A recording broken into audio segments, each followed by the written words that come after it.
Good morning, students. Myself, Dr. Sanjay Singhal. I am professor and head of Department of General Surgery.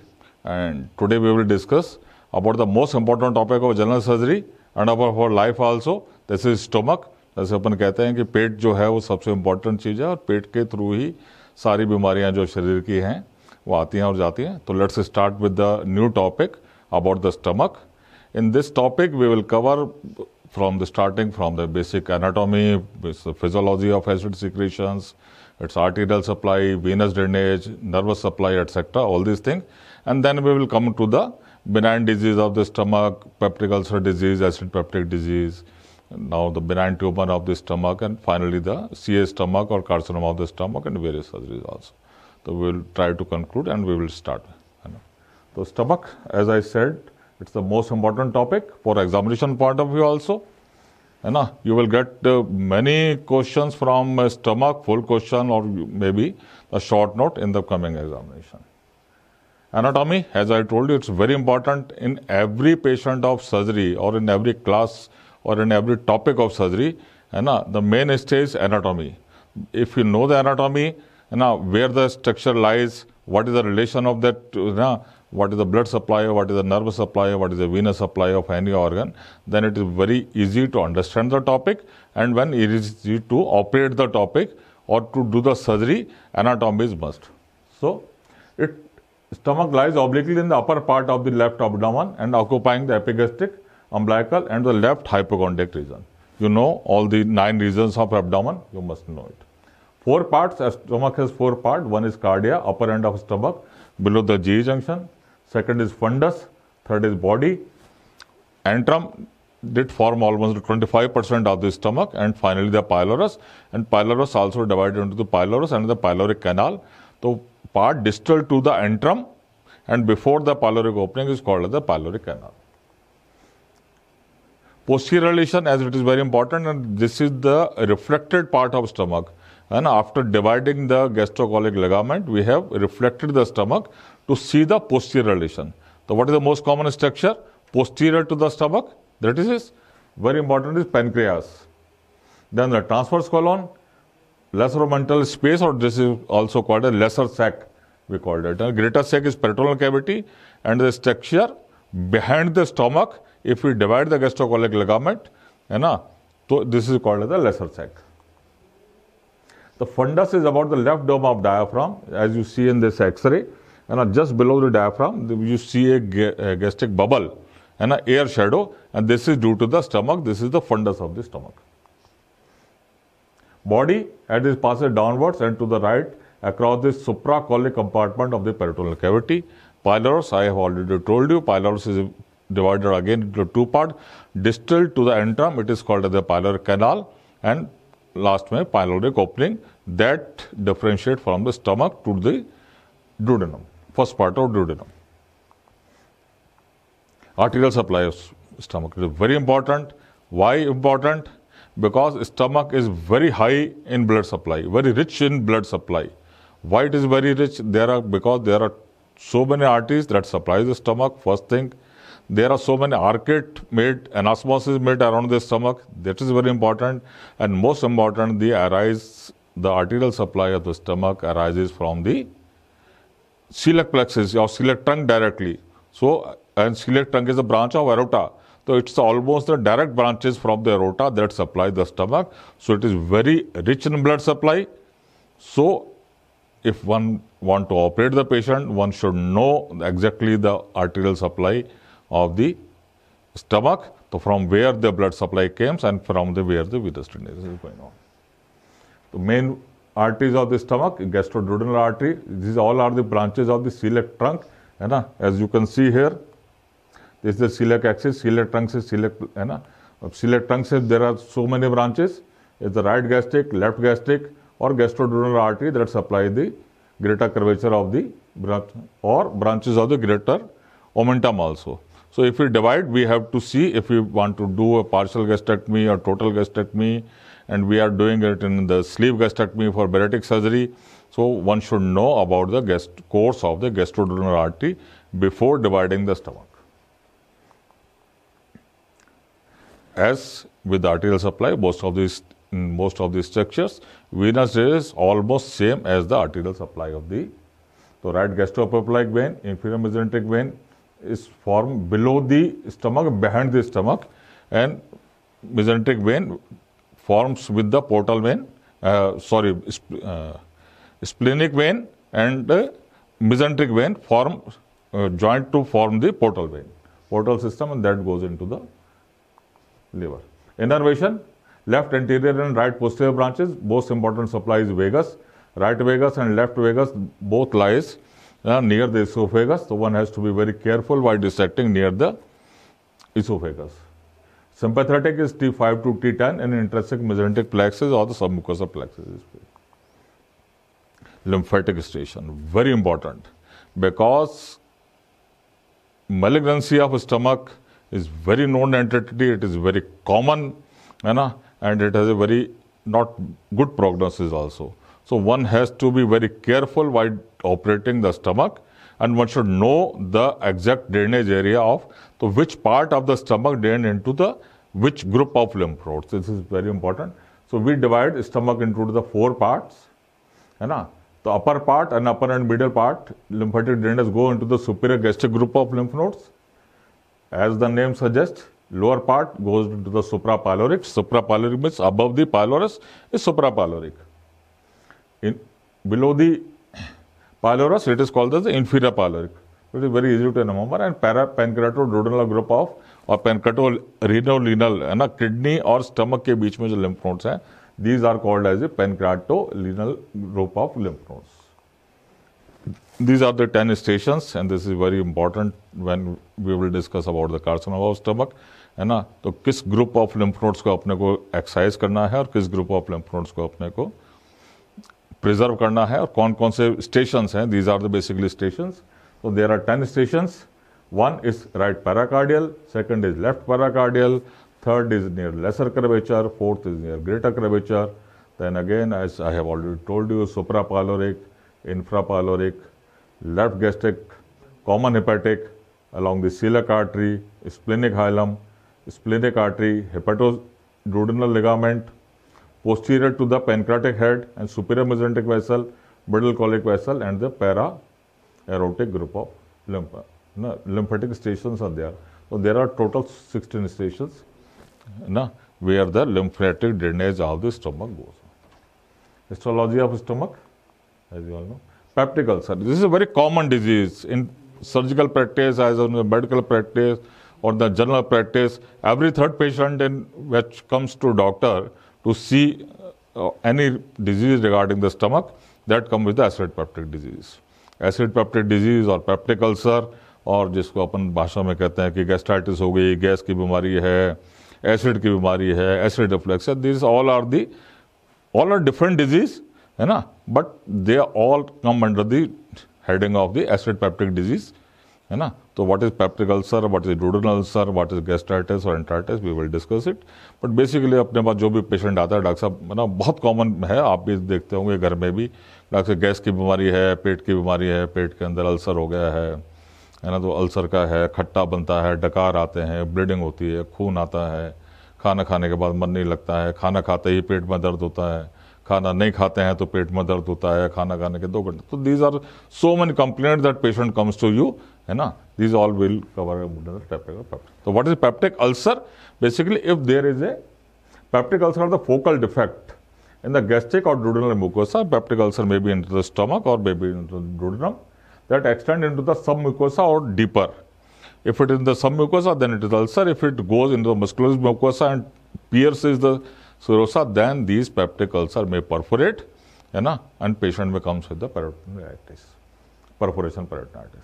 The common side of peptic ulcers are, most common side of peptic ulcer, first part of the duodenum is the most common site of peptic perforation and most common site of peptic perforations also. Second most common is lesser curvature of stomach. Third most common is on the stoma following the gastric surgery. What do you mean by the stoma? Suppose we have made a gastrogenostomy or we have made a Roux-en-Y anastomosis for gastric bypass surgery or bariatric surgery, or we have done a mini gastric bypass surgery as a procedure of bariatric surgery. So what happens? bile directly from the duodenum or jejunums, है ना, come in contact with the gastric mucosa, है ना. If we have made a Roux and Y, then it is not. But if we have not made a Roux and Y and we have done a mini gastric bypass or directly gastrojejunostomy, तो what will happen? duodenum से bile आएगा, duodenum से bile jejunum से जाएगा. jejunum के loop को जब आपने स्टमक से जोड़ दिया है ना, तो jejunum के अंदर जो भी बाइल आ रहा है ना, दैट इज एल्कलाइन. स्टमक का कंटेंट क्या है? स्टमक के अंदर एसिडिक होता है. तो जब एल्कलाइन बाइल एसिड के अंदर आता है तो उसके वहां पर उस साइड के ऊपर, एनास्टोमोटिक साइड के ऊपर अल्सर बनते हैं, एंड दीज एनास्टोमोटिक अल्सर में convert into the malignant ulcer. तो you have to be very careful while doing the surgery. Cardia at the end of stomach and at the Meckel's diverticulum, which contain the ectopic gastric epithelium. What is Meckel's diverticulum? Meckel's diverticulum is not in the stomach. Meckel's diverticulum lies 2 feet proximal to the ileocecal junction, है ना. But in Meckel's diverticulum there is ectopic tissue of the gastric mucosa, and that ectopic tissue of the gastric mucosa may have the ulcerations or peptic ulceration. So that is also all the not at the different site, but it is considered under the heading of the peptic ulcer disease.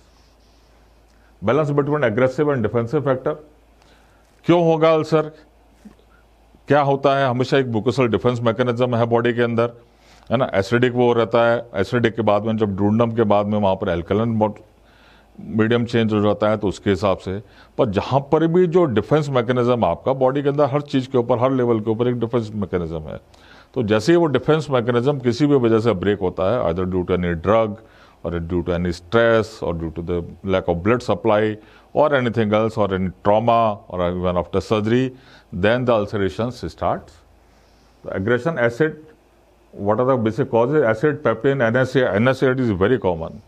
Hindustan में, India के अंदर बहुत common है. अपने घरों में भी आप लोग देखते होंगे, है ना. पेशेंट दर्द हो रहा है, मैं तो एक ब्रूफेन की गोली खा रहा हूँ, मैं तो दर्द हो रहा है, मैंने कॉम्बिफ्लेम की गोली खा ली है, मैं तो रोज डॉक्टर साहब ने वो ब्रूफेन की गोली खा के सोता हूँ, मेरे पैरों में दर्द रहता है, मेरे घुटनों में दर्द है. तो this is very common and this is very common cause of gastric ulcer और peptic ulcerations. Defence mechanism, bicarbonate, blood flow, mucus secretion जो हमेशा स्टमक से होता रहता है, दैट डिफेंड द एसिड की वजह से जो डैमेज होता है म्यूकोसा को, उसको प्रिवेंट करता है. और एक रिपेयर प्रोसेस. तो एक एग्रेशन है जो अल्सर को फॉर्म करने के अंदर हेल्प कर रहा है, एक डिफेंस मैकेनिज्म है और एक रिपेयर मैकेनिज्म है. तो तीनों मैकेनिज्म साथ साथ चलते हैं, और अगर किसी वजह से डिफेंस मैकेनिज्म वीक होता है तो आपको एसिड पेप्टिक डिजीज और गैस्ट्रिक अल्सर और पेप्टिक अल्सर होने के चांसेस रहते हैं. पेप्टिक अल्सर में भी एक्यूट और पेप्टिक अल्सर में भी chronic. Superficial gastric ulcer and duodenal ulcer, और इट में भी deep chronic penetrating ulcer.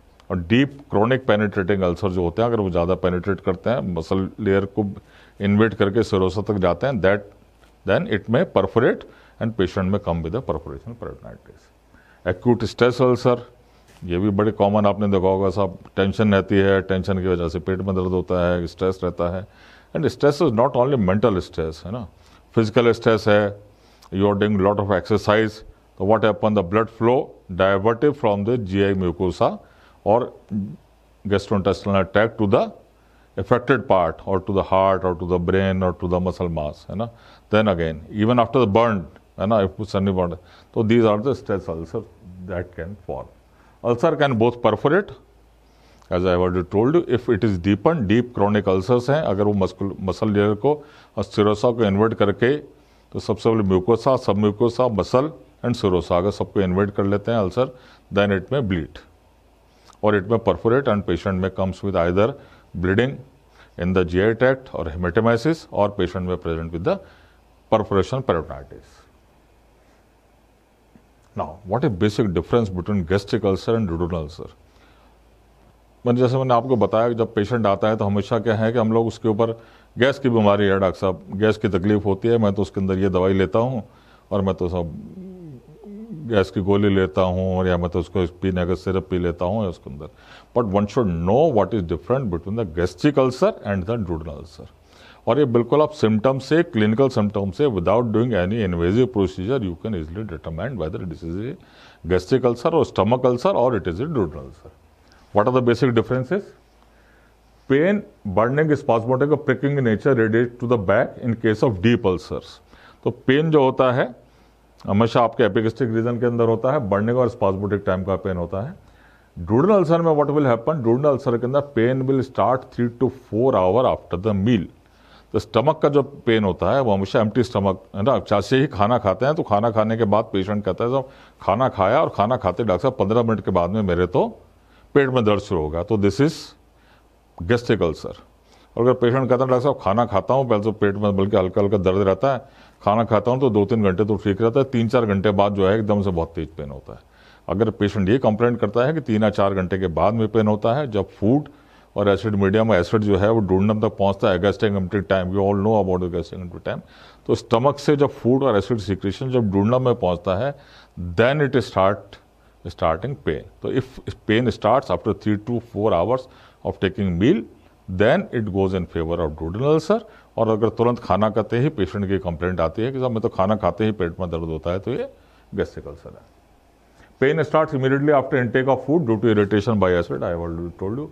Pen in empty stomach also because acid trickle down into the irritated duodenal mucosa. तो duodenal मुकोसा के अंदर, डूडेनल अल्सर के अंदर क्या होता है कि पेशेंट कहता है पहले हल्का हल्का पेन होता रहता है, अक्सर सारा दिन ही चलता है, खाना खाता हूँ तो थोड़ी देर आराम मिलता है और खाना खाने के 3-4 घंटे बाद अक्सर बहुत तेज पेन होता है, फिर थोड़ी देर ठीक हो जाता है, फिर थोड़ा सा कुछ खा लेता हूँ, या मैं आइसक्रीम खा लेता हूँ, या मैं कोई ठंडा पी लेता हूँ, या कोल्ड ड्रिंक पी लेता हूँ, तो मेरे पेन में आराम मिलता है, और नहीं तो मेरे बार बार पेन होता रहता है। Now next, vomiting relieves pain. यहाँ पर एसिड सीक्रेशन ज़्यादा हो रहा है, एसिडिक एक्यूमुलेशन हो रहा है, तो जैसे ही पेशेंट की वॉमिटिंग होती है, उल्टी होती है, तो अक्सर पेन होता है, खाना खाते भी हुआ, तो जैसे ही मैंने वॉमिटिंग हुई, मेरी उल्टी हुई, तो उल्टी खाते मेरे पेट में आराम आ गया, अब मेरा दर्द जो है वो कम हो गया। While in duodenal ulcer vomiting is not very common. Appetite reduce is fear of eating. अब क्या है, जैसे आई हैव टोल्ड यू कि जैसे ही खाना खाते हैं पेट में दर्द होता है, तो पेशेंट क्या होता है खाना खाने से डरने लगता है, वो अवॉइड करता है। डॉक्टर साहब चाय पीते ही मेरे तो गैस बनती है, डॉक्टर साहब चाय पीते ही मेरे तो पेट में दर्द होता है, मैं कॉफ़ी तो पी नहीं सकता डॉक्टर साहब, मैं तो खाना भी खाता हूँ तो मेरे पेट में दर्द होता है। तो पेशेंट अवॉइड टेकिंग मील्स, है ना, अभी नहीं खा रहा, थोड़ी देर बाद खाऊंगा, उसको हमेशा डर लगा रहता है इसका। तो व्हाट हैपन्स, इसकी वजह से पेशेंट के वेट लॉस होना चालू होता है, क्योंकि पेशेंट जो है is afraid of taking meals. Duodenal ulcer में क्या हो रहा है कि पेशेंट के फूड लेने से उसको थोड़ा सा आराम मिल रहा है, तो उसका हल्का सा दर्द होता है, उसको लगता है कि मैं थोड़ा सा कोल्ड ड्रिंक पी लूँगा, या मैं थोड़ी सी आइसक्रीम खा लूँगा, कुछ ठंडी चीज़ पी लूँगा, या मैं कुछ और खाना खा लेता हूँ, तो मेरे पेट में आराम होता है। तो डूडेनल अल्सर के अंदर पेशेंट में कम से डॉक्टर साहब 4-5 घंटे दर्द तो रहता है, पर वजन जो है मेरा 6 महीने में 4-5 किलो बढ़ गया, then it goes in favour of duodenal ulcer. Wide and peptic ulcer, patient हमेशा वेट लॉस लेकर आता है यूजुअली। तो यहाँ पर पेट कम हो रहा है क्योंकि वो खा नहीं पा रहा है, खाना खाते ही उसको डर लगता है, खाना खाते उसके पेट में दर्द होता है, तो उसको लगता है कि डॉक्टर साहब मेरे तो पेट में दर्द होगा, तो वो खाने को अवॉइड करता है, तो उसको वेट लॉस करके आता है। Loss of no loss of it. Malignancy due to gastric ulcer, stomach के अल्सरेशन के अंदर, गैस्ट्रिक अल्सर्स के अंदर मैलिग्नेंसी के चांसेस जो होते हैं वो बहुत ज़्यादा होते हैं, और इसलिए जब भी अपन एंडोस्कोपी करते हैं गैस्ट्रिक अल्सर को देखने के लिए, स्टमक अल्सर को देखने के लिए, we should always take biopsy, and we should not always take biopsy, we should take biopsy from at least multiple sites, at least 10 sites। 8 से 10 जगह से हम मल्टीपल साइट्स के ऊपर बायोप्सी लेते हैं, only then we can confirm कि this is not malignant ulcer, है ना। और डूडेनल अल्सर के अंदर यूजुअली मैलिग्नेंसी के chances, malignancy all no cancer के चांसेस जो होते हैं वो बहुत कम होते हैं। The most occur the part, है ना, कैसे कंफर्म करोगे आप कि गैस्ट्रिक अल्सर है या नहीं, या डूडेनल अल्सर है या नहीं, symptoms I have told you is most common investigation, और जहां पर direct duodenal ulcer demonstrated by the gastroduodenoscopy, जिसको अपन एंडोस्कोपी बोलते हैं, गैस्ट्रोस्कोपी बोलते हैं, दूरबीन से पेट की जांच अपन बोलते हैं।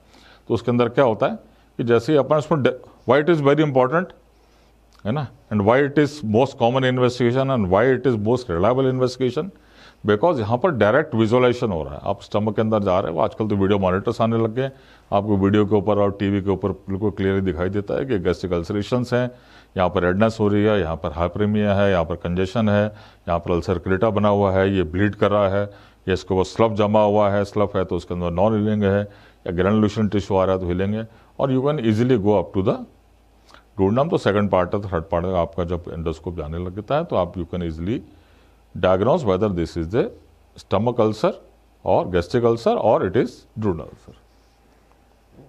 डूडेनल ulcer as shown in the barium meal के अंदर एक अल्सर क्रेटर दिखाई देता है, आप यू कैन सी, है ना, देखो आपका तो बेरियम मील के अंदर अल्सर का बिल्कुल जो कैविटी बन रही है इसकी, इसके अंदर बेरियम जो है वो एक्यूमुलेटेड रहता है, तो you can easily see at the pylorus और फर्स्ट पार्ट ऑफ डुओडेनम के ऊपर ये अल्सर क्रिएटर दिखाई दे रहा है। डुओडेनल अल्सर की पैथोलॉजी, हिस्टोपैथोलॉजी और duodenal ulcer and stomach ulcer is almost same, है ना। In chronic gastric ulcer are much more common in the lesser curvature while the acute in the incisura कैलाइटिस। Benign gastric X-ray के अंदर किस तरह से दिखाई देता है लेसर कर्वेचर के ऊपर। Malignancy in gastric ulcer, I already told you, is very common, while malignancy in the duodenal ulcer is very, very rare. These are the common sites of ulceration. कहाँ पर होता है? एसिड हाइपर सिक्रेशन की वजह से होता है, and lesser curvature के ऊपर हो रहा है। जैसे लेसर कर्वेचर के ऊपर, ये फर्स्ट पार्ट ऑफ डुओडेनम के अंदर है, एंट्रम के अंदर पायलोरस कैनाल के ऊपर हो रहा है। तो these are the common site of gastric. Clinical features of peptic ulceration: gastric and duodenal ulcer can be differentiated on the basis of symptom. Pain है epigastrium में, I will told you basic the difference between the gastric ulcer and the stomach ulcer. So these are the, है ना, I have already shown you. So what are the investigation? Other investigation than the gastroduodenoscopy? Multiple biopsy, I have already told you. Enteral biopsy you should take. You should always do the U maneuver. U maneuver के अंदर क्या होता है कि आपने stomach को जैसे ही आप इसोफेगस से जाओगे तो यू सी द पायलोरस और इंट्रम पार्ट, बट आप एंडोस्कोप को पूरा 180 डिग्री तक रोटेट करके one should always see the fundus. तो फंडस के ऊपर कई बार का स्टमक के अपर पार्ट के अंदर जी जंक्शन के पास में इसोफेजियल वायरसेस हो सकते हैं, या अल्सरेशन या कोई और फॉरेन बॉडी या जो है फंडस के ऊपर पाए जाते हैं। हमेशा U manoeuvre always one should डी। Treatment of peptic ulcer disease, एम क्या है इसके? वन शुड सर्जिकल मैनेजमेंट, कि सर्जरी करने के बाद, है ना, आजकल इतने अच्छे पीपीआईज आने लग गए हैं, इतने मेडिकेशन आने लग गए हैं, लाइफस्टाइल मॉडिफिकेशन होने लग गए हैं, तो now surgery for gastric ulcer, peptic ulcer is reduce now days. बहुत पहले जब हम लोग क्या करते थे तो vagotomy, selective vagotomy, highly selective vagotomy, vagotomy with Billroth 1 surgery, Billroth 2, we will discuss it, है ना। But now incidence of these surgeries are very reduced because of the easy availability of PPI. PPI is proton pump inhibitors. The proton pump inhibitor, it reduces the secretions of acid almost to the nil. तो पहले H2 blockers आते थे, उसके अंदर फिर भी रहते थे, पर जब से PPI का आए हैं, PPI you all know, pantoprazole and omeprazole we all are taking, तो जैसे ही इसके अंदर वो आता है तो उसके अंदर PPI की अवेलेबिलिटी के बाद में chances of gastric surgeries are reduced now. So next class we will see about the surgical patient and surgical aspect of the or operations for the gastric ulcer and peptic ulcer disease.